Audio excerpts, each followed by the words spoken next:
जय माँ गंधर्ववासिनी माँ पीताम्बर बगलामुखी का आशीर्वाद आप सभी भक्तों पर सदैव बना रहे। भक्तजनों, अगर आप जीवन में बहुत परेशान हो गए, जगह जगह पूजा पाठ, हवन, अनुष्ठान, या यूँ कहें कि जिसने जो बताया आपने वही किया, लेकिन परिणाम शून्य रहा है, तो आप माँ पीताम्बर बगलामुखी की दीक्षा लेकर के स्वयं साधक बने और अपनी साधनाओं के माध्यम से जीवन में आने वाली समस्याओं को दूर करें। भक्तजनों, अलग अलग साधकों की अलग अलग समस्या होती है। क्या आप यह विचार कर सकते हैं कि कोई साधक साधना कर रहा हो अपना गुरु सानिध्य में और अचानक ही उनके गुरु अपना शरीर छोड़ दे, तो फिर उनकी साधना का क्या होगा? क्या आप यह विचार कर सकते हैं कि आप किसी अन्य संप्रदाय से दीक्षित हो, आप वैष्णव हो, राम के भक्त हो, कृष्ण के भक्त हो, उनकी दीक्षा आपने ली हुई है और फिर अनायास ही आपका मन में किसी महाविद्या के प्रति, माँ बगलामुखी के प्रति, माँ काली के प्रति, माँ धूमावती के प्रति कहीं भी मन आपका आकर्षित होने लगे, रमने लगे, तो फिर इस स्थिति में आप क्या करेंगे? क्या आप यह सोच सकते हैं कि आपने जिनसे दीक्षा ली हुई है, उन्होंने दीक्षा में आपका पूरा मंत्रों का क्रम ये ना दिया हो, आपका आधा अधूरा बताया हो, या उन्हें खुद आधा अधूरा ही पता हो? ऐसी स्थिति में आपको क्या करना चाहिए?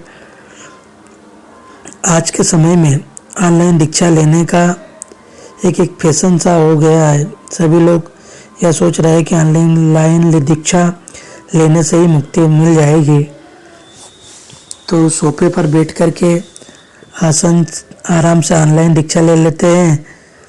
क्या आपको पता है कि ऑनलाइन दीक्षा जैसी कोई चीज़ शास्त्रों में नहीं होती है? यह एक संस्कार है। अगर इस संस्कार को आपने नहीं किया और आप ऑनलाइन दीक्षा जैसे फर्जी तरीके में फंस चुके हैं, तो फिर आपको अपनी साधना किस तरह से करना चाहिए? अगर कोई व्यक्ति साधना कर रहा है, उसे अनायास पता लगता है कि उसके गुरु पदभ्रष्ट हो चुके हैं, उनके द्वारा कुछ गलत काम संचालित हो रहा है, या वो जेल चले गए, या उनके साथ कुछ इस तरह की बातें हुई है जो आप सामने आने लगी है, तो फिर आपको क्या करना चाहिए?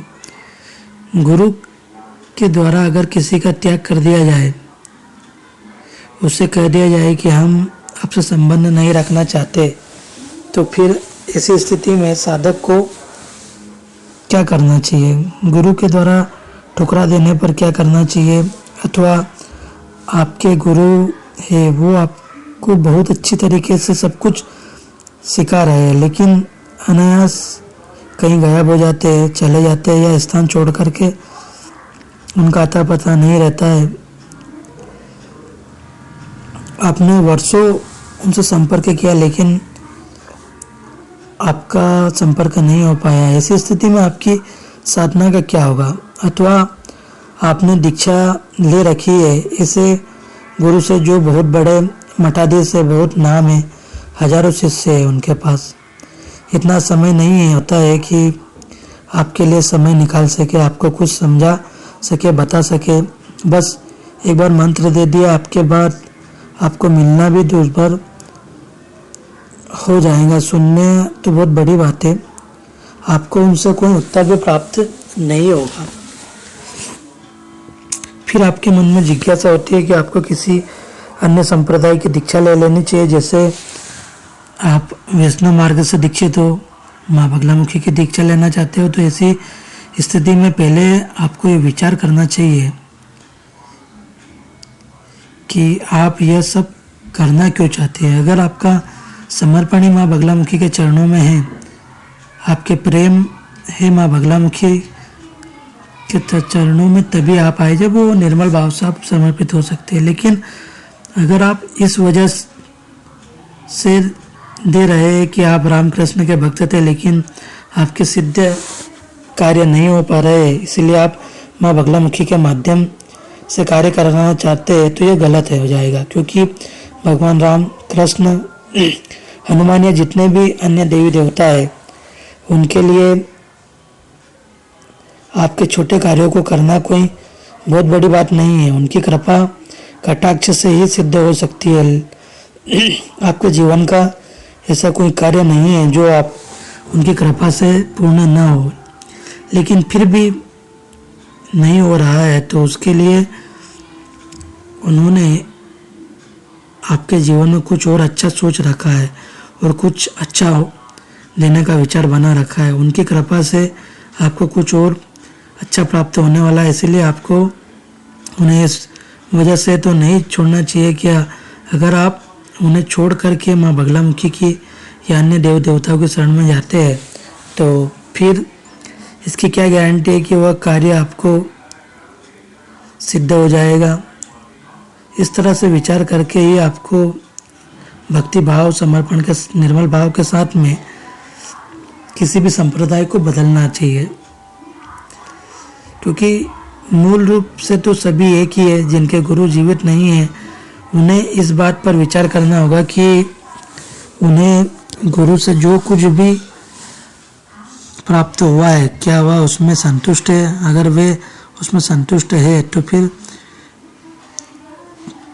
क्योंकि गुरु के द्वारा जो एक शब्द बीज मंत्र भी अगर दे दिया जाए तो वही सब कुछ कर सकता है, उससे ही सब कुछ हो सकता है। पर आपकी बात संतुष्ट की है। अगर आपको लगता है कि आप उससे संतुष्ट हो तो फिर किसी और गुरु की आवश्यकता ही नहीं है। आप उसी मंत्र जो आपको मिला है गुरुदेव के सानिध्य में, उसी पर काम करो, करते रहिए, जपते रहिए, उसी से सारे कार्य आपके सिद्ध हो जाएंगे। भले ही विलंब लगे, लेकिन विलंब और जल्दी का तो कोई गारंटी नहीं होती है। आप गुरु भी बदल लोगे तब भी वह कार्य जल्दी हो जाएगा, इसलिए ऐसा नहीं है।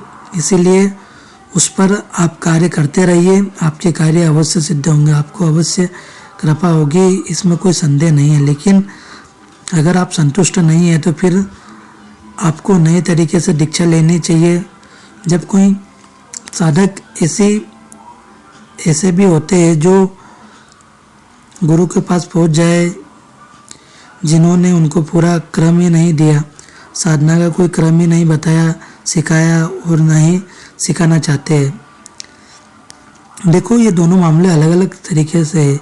एक तो यह कि साधक ही गुरु का सानिध्य में ज़्यादा समय व्यतीत करना नहीं चाहता, वे स्वयं बस एक आध बार आते हैं, मंत्र दीक्षा लेकर चले जाते हैं, फिर मन में ये कहते हैं कि हमें एक बार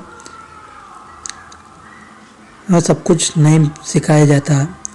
आपको गुरु सानिध्य में बार बार आना चाहिए, बैठ करके समय देना चाहिए, सीखना चाहिए, समझना चाहिए, तो आपको बहुत कुछ गुरु सानिध्य में प्राप्त होगा। किंतु कभी कभी ऐसा होता है कि आप सभी समय भी दे रहे हैं, लेकिन उसके बाद भी उन्हें स्वयं जानकारी नहीं है उस विषय की, तो ऐसी स्थिति में आपको अन्य गुरु का सानिध्य प्राप्त करना चाहिए जो उसी मार्ग के हो, जो सबको विषय का अच्छे से ज्ञान प्रदान कर सके।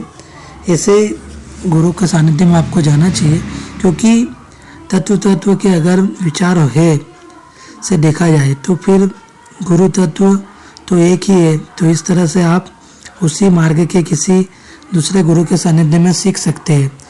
यह ऑनलाइन दीक्षा वाला जो फैशन है उससे आप बचकर रहे जितना हो सके, क्योंकि वे ऑनलाइन देने वाले गुरु आपको हर महीने नई नई दीक्षाएं देंगे, नए नए साधनाएं करेंगे, ये गलत है। देखो, समय का सदुपयोग करना और टेक्नोलॉजी का यूज करना हम गलत नहीं कहते हैं, हम भी ऑनलाइन देते हैं, लेकिन उसका एक क्रम होता है, वो विधिवत तरीके से होता है। लेकिन आज हम देख रहे हैं लोग ऑनलाइन दीक्षा दे देते हैं, लेकिन उनको आगे क्रम नहीं बताया जाता है। इसलिए हमेशा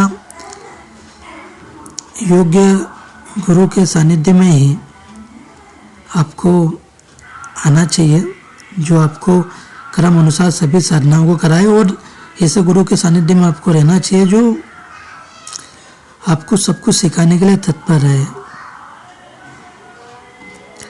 और जब आप गुरु सानिध्य में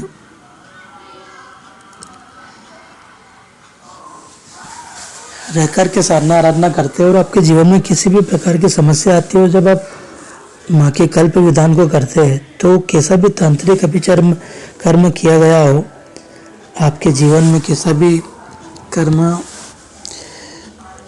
प्रयोग किया गया हो, चाहे मसानी हो या खिलाया पिलाया हो या अन्य किसी भी प्रकार से अगर तंत्र क्रिया गया हो, तो अगर आप गुरु सानिध्य में रहकर उसको क्रम अनुसार बगला कल्प विधान को अपनाते, आत्मसात करते और उसकी साधना क्रम अनुसार करते, तो निश्चित रूप से कैसा भी तांत्रिक कर्म हो वो कट जाता है और कैसा भी बंधन लगाया गया वो हट जाता है। क्योंकि बगला कल्प विधान के माध्यम से माँ अपने साधकों की सुरक्षा करती है, उससे घर परिवार या व्यापार कोई सा भी बंधन लगाया गया हो वो नष्ट हो जाता है। इसीलिए गुरु सानिध्य में ही, योग्य गुरु के सानिध्य में जिसके पास स्थान हो उसी से जुड़े और जिसके पास अच्छा अनुभव, जिसका उद्देश्य अच्छा हो, वैसे गुरु के सानिध्य में आप रहे। वरना ये तो तंत्र की दुनिया है, यहाँ ठगने वाले आपको बहुत मिल जाएंगे। माँ पीताम्बरा बगलामुखी की दीक्षा लेकर के स्वयं साधक बने, दूसरों के भरोसे पे बिल्कुल भी ना रहे। जय माँ बगलामुखी, जय श्री महाकाल।